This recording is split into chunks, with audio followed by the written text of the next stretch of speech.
Hello students, how are you all? Today we are going to discuss our third chapter, metal and non-metal, and topic is chemical properties of metal.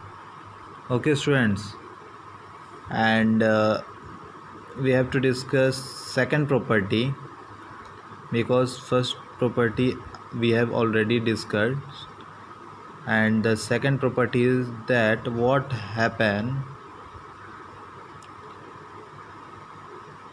when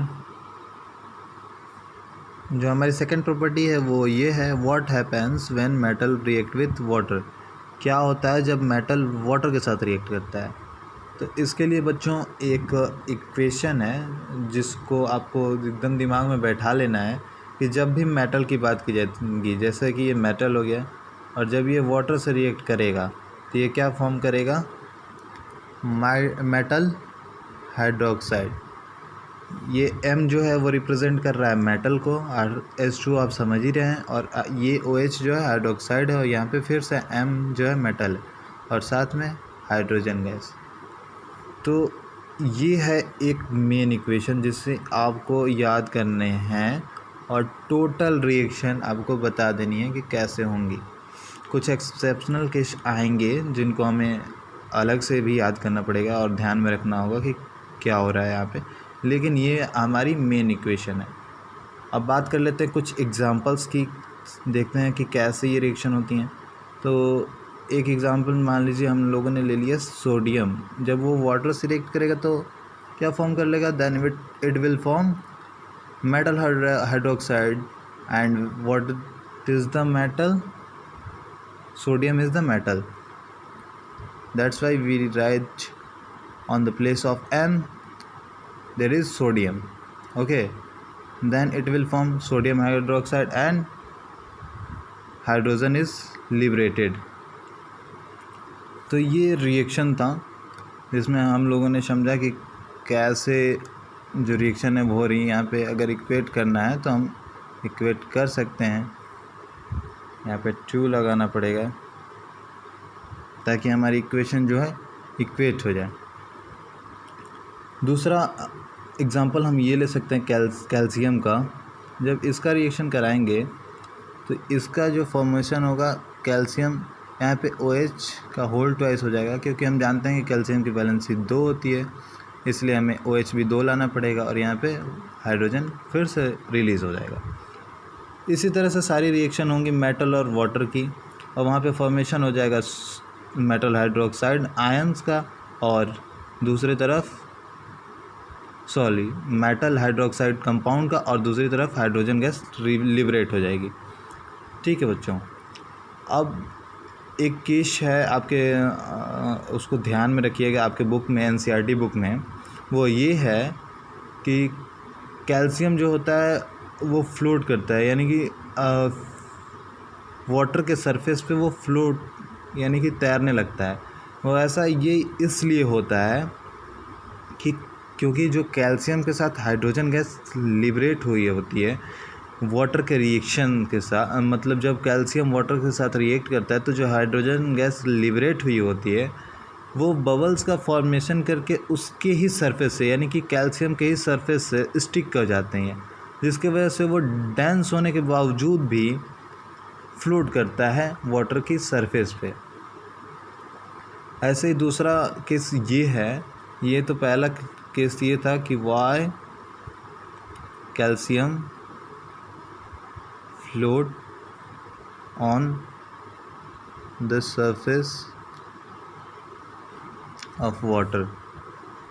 ये हमारा पहला point था जिसे हमें ध्यान रखना है, क्योंकि ये पूछा जा सकता है। तो और दूसरा केस ये है, दूसरा केस ये है कि मैग्नीशियम जो होता है वो कोल्ड वाटर से रिएक्ट नहीं करता है, वो हॉट वाटर से रिएक्ट करता है, और वो भी क्या फॉर्म कर लेता है, हाइड्रोक्साइड ही, मैग्नीशियम हाइड्रोक्साइड अपना कंपाउंड बनाता है और वो हाइड्रोजन गैस बनाता है। इसमें ज़्यादा कुछ चेंजेस नहीं होते हैं, लेकिन जो एल्युमिनियम है, मैग्नीशियम का नहीं लिख रहा हूँ, आप ध्यान रखिएगा, एल्युमिनियम है, आयरन है, और साथ ही साथ जिंक जो है, ये नहीं तो कोल्ड वाटर से रिएक्ट करते हैं, नहीं हॉट वाटर से। Do not react with hot water और कोल्ड वाटर। और ना ही जब ये अगर ये स्टीम से रिएक्ट करते हैं, सॉरी मैं कुछ और बता रहा था, ये स्टीम से रिएक्ट करते हैं, यानी कि ये ना ही हॉट वाटर से रिएक्ट करते हैं ना ही कोल्ड वाटर से। एल्युमिनियम, आयरन और जिंक जो है ये ना ही हॉट वाटर से रिएक्ट करते हैं ना ही कोल्ड वाटर से। तो रिएक्ट करते कैसे हैं? तो ये स्टीम से रिएक्ट करते हैं। लेकिन जब ये स्टीम से रिएक्शन करते हैं तो मेटल हाइड्रोक्साइड नहीं बनाते हैं, यही आपको ध्यान रखना है। जैसे हम एल्युमिनियम को अगर रिएक्शन ले लेते हैं और H2O से कराते हैं तो यहाँ पे फॉर्मेशन हो जाएगा हमारा एल्युमिनियम यहाँ पे 2 हो जाएगा और ऑक्सीजन 3, और यहाँ से यहाँ पे अगर 3 कर देते हैं तो हाइड्रोजन जो हमारा हो जाएगा वो 3 2 6। ठीक है, तो ये हमारी बैलेंस इक्वेशन है। तो यहाँ पे हम देखेंगे क्या बना रहा है। जो एल्युमिनियम है वो अपना जब वाटर से रिएक्ट हो रहा है, ये वाटर इसलिए क्योंकि स्टीम भी तो एक वाटर का ही फॉर्म है, तो जब रिएक्ट किया तो एल्युमिनियम ऑक्साइड बनाया है जो कि इन सभी रिएक्शन से काफ़ी अलग थी। वैसे ही आयरन भी करता है और जिंक भी करता है। तो इस टॉपिक में हम लोगों ने बात किया कि क्या होगा जब मेटल रिएक्ट करेगा वाटर से। तो मेटल जब रिएक्ट करेगा वाटर से तो वो फॉर्म करेगा मेटल हाइड्रोक्साइड कंपाउंड, और हाइड्रोजन गैस लिबरेट होगी। कुछ एग्जांपल्स हम लोगों ने देखे हैं, और साथ ही साथ बात किया कि क्या कैल्शियम क्यों फ्लोट करता है सरफेस ऑफ वाटर पे। तो वो इसलिए फ्लोट करता है क्योंकि जो भी हाइड्रोजन गैस लिबरेट हुई होती है वो क्या करती है, स्टिक कर जाती है कैल्शियम के सरफेस से, जिसकी वजह से वो डेंस होने के बावजूद भी फ्लोट करता है। और तीसरा पॉइंट ये था कि एल्युमिनियम, आयरन और जिंक जो है ना ही हॉट वाटर से रिएक्ट करते हैं ना ही कोल्ड वाटर से, तो वो क्या कर लेते हैं, स्टीम से रिएक्शन करते हैं और मेटल ऑक्साइड बनाते हैं मेटल हाइड्रोक्साइड की जगह पे, और उसमें भी हाइड्रोजन गैस लिबरेट होता है। अब बात करते हैं थर्ड हमारी जो प्रॉपर्टी है, chemical property, what happen when metal react with acid की। तो अगर इस प्रॉपर्टी की बात करें तो what happens when metal react with acid, तो इसका एक एग्ज़ाम्पल लेते हैं। तो ये एग्ज़ाम्पल है सोडियम का, अगर HCl के साथ कराते हैं तो वो यहाँ पे 2 कर दो, तो ये क्या फॉर्म कर लेगा, NaCl प्लस H2, और Na कितना हो जाएगा 2, क्योंकि यहाँ पे 2 2 थे। तो ये हम लोगों ने पढ़ रखा है काफ़ी अच्छी तरह से। तो आपकी बुक्स में दिया हुआ है कि एल्युमिनियम, मैग्नीशियम और आयरन का हाइड्रोक्लोरिक एसिड के साथ रिएक्शन कराइए और बताइए। तो आपका ये वर्क है, आप इसे करेंगे। और एक हम लोग रिएक्शन देख लेते हैं सल्फ्यूरिक एसिड के साथ, जिंक ले लेते हैं और उसके साथ क्या लेते हैं, सल्फ्यूरिक एसिड H2SO4। तो जब इसका रिएक्शन कराएंगे तो वो क्या फॉर्म कर लेगा, यहाँ से जिंक इसको डिस्प्लेस करेगा और जिंक सल्फेट बना लेगा, और साथ ही में क्या हो जाएगा, हाइड्रोजन गैस लिबरेट हो जाएगा। तो ये था reaction what happen when metal react with acid.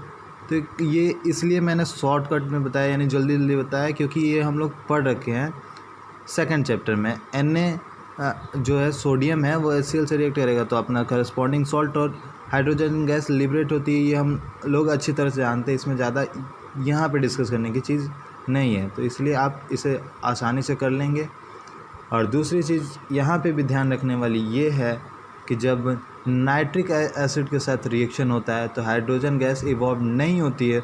वो इसलिए नहीं होती है क्योंकि जो नाइट्रिक एसिड है वो एक स्ट्रॉन्ग ऑक्सीडाइजिंग एजेंट है जो कि अपना एक ऑक्सीजन रिलीज़ कर देता है और हाइड्रोजन के साथ वही ऐड हो जाता है, जिसके वजह से अपना जो नाइट्रिक एसिड है वो अपने किसी नाइट्रोजन ऑक्साइड में कन्वर्ट हो जाता है। ठीक है, इसलिए हाइड्रोजन गैस लिबरेट नहीं होती है जब भी मेटल्स रिएक्ट करते हैं नाइट्रिक एसिड से। नाइट्रिक एसिड का जो फॉर्मूला है वह है HNO3। ठीक है, तो आप लोग इसे ध्यान रखिएगा कि जब भी नाइट्रिक एसिड के साथ रिएक्शन होगा तो हाइड्रोजन गैस लिबरेट नहीं होगा। वह ऐसा इसलिए क्योंकि नाइट्रिक एसिड जो है स्ट्रॉन्ग ऑक्सीडाइजिंग एजेंट है, जो कि खुद रिड्यूस होके हाइड्रोजन पे क्या करेगा, ऑक्सीडेशन कर देगा, जिसके वजह से वो खुद ऑक्साइड्स में कन्वर्ट हो जाएगा और हाइड्रोजन को ऑक्सीडाइज कर देगा। ठीक है, क्योंकि ये एक स्ट्रॉन्ग ऑक्सीडाइजिंग एजेंट है। तो हम लोगों ने इस टॉपिक में बहुत ही शॉर्ट टॉपिक थी, छोटी सी थी, इसमें हम लोगों ने ज़्यादा कुछ नहीं पढ़ा, बस इतना समझने की कोशिश की कि अगर मेटल्स का रिएक्शन होगा एसिड्स के साथ तो वो क्या फॉर्म कर लेंगे, करस्पॉन्डिंग सॉल्ट फॉर्म कर लेंगे और हाइड्रोजन गैस लिबरेट हो जाएगी। तो ये बहुत ही छोटा टॉपिक था, तो ये यहीं पे ख़त्म होता है। अब बात कर लेते हैं how do metal react with solution of other metal salt. ये हमारी चौथी प्रॉपर्टी होगी और लास्ट भी होगी। अभी हमारी चौथी प्रॉपर्टी है how do metal react with solution of other salt. Means कि मेटल कैसे रिएक्ट करते हैं अदर सॉल्ट के सॉल्यूशन से। तो अगर इसकी बात करें तो मान लीजिए कॉपर सल्फेट लेट कर लेते हैं। कॉपर सल्फेट क्या है, एक सॉल्यूशन है किसी अदर मेटल सॉल्ट का, ठीक है, और उसके साथ हम एक कोई मेटल जो कि हाईली रिएक्टिव हो, इससे थोड़ा सा मोर रिएक्टिव हो। मीन्स अगर आयरन ले लेते हैं तो यहाँ पे क्या फॉर्म कर लेगा, ये इसको डिस्प्लेस कर देगा और फॉर्म कर लेगा FeSO4 और कॉपर क्या हो जाएगा, डिस्प्लेस हो जाएगा। मीन्स अगर कॉपर सल्फेट का सॉल्यूशन लेते हैं और वहाँ पे आयरन से अगर रिएक्शन कराते हैं तो वो क्या फॉर्म कर लेगा, आयरन सल्फेट, और कॉपर क्या होगा, रिलीज़ हो जाएगा। तो ये टोटल हमारा इस रिएक्शन जो मेटल जब रिएक्ट करेगा solution of other metal salt से तो क्या फॉर्म कर लेगा, उस जगह को जो मेटल है उस जगह को खुद ऑक्यूपाई कर लेगा और उसको डिस्प्लेस कर देगा। तो ये चीज़ आप ध्यान रखेंगे कि जब भी, हाँ, लेकिन केस ये होगा कि जो हमारा मेटल होगा वो मोर रिएक्टिव होना चाहिए हमारे मेटल सॉल्ट के सॉल्यूशन से, ठीक है, यानी कि जो भी मेटल है मेटल सॉल्ट सॉल्यूशन में उससे ज़्यादा रिएक्टिव होना चाहिए, तब जाके वो डिस्प्लेस कर पाएगा, अन्यथा वो नहीं कर पाएगा। मीन्स कि अगर ये मोर रिएक्टिव नहीं होता कॉपर से तो ये इसको डिस्प्लेस नहीं कर पाता और हमारी रिएक्शन नहीं होती। इसी के बेसिस पे रिएक्टिविटी सीरीज़ दी हुई है जो कि क्या बताती है, मोर रिएक्टिव जो मेटल्स हैं वो अपर साइड होते हैं और लेस रिएक्टिव जो मेटल्स हैं वो नीचे साइड होते हैं, यानी कि arrangement of metal according to their reactivity is called reactivity series. Okay, इसकी डिफिनीशंस मैं लिख देता हूँ। देखिए यहाँ पे ये डिफिनीशन है, the reactivity series is a list of metal arrange in the order of their decreasing activities. Means वो जो मोर रिएक्टिव मेटल्स होंगे वो ऊपर होंगे और जो लेस हैं वो क्या है, नीचे, यानी डिक्रीजिंग सीरीज़ है। मीन्स जो मोर रिएक्टिव होंगे वो अपर साइड है और जो लेस हैं वो क्या है, लोअर साइड है। तो इसको potassium, sodium, calcium, magnesium, aluminium, zinc, iron, lead, यहाँ पे हाइड्रोजन आपका ऐसे लिखा हुआ है, कॉपर, मरकरी, सिल्वर, गोल्ड और प्लेटिनम। इसको याद करने का तरीका अगर मैं आप लोग को बताऊं तो इसको का ना का मांगे अल्जान, फेरिक पंजाब हाइड्रोजन, इसको क ना का मांगे अल्जान, फेरिक पंजाब हाइड्रोजन, कॉपर, हज अज औपत।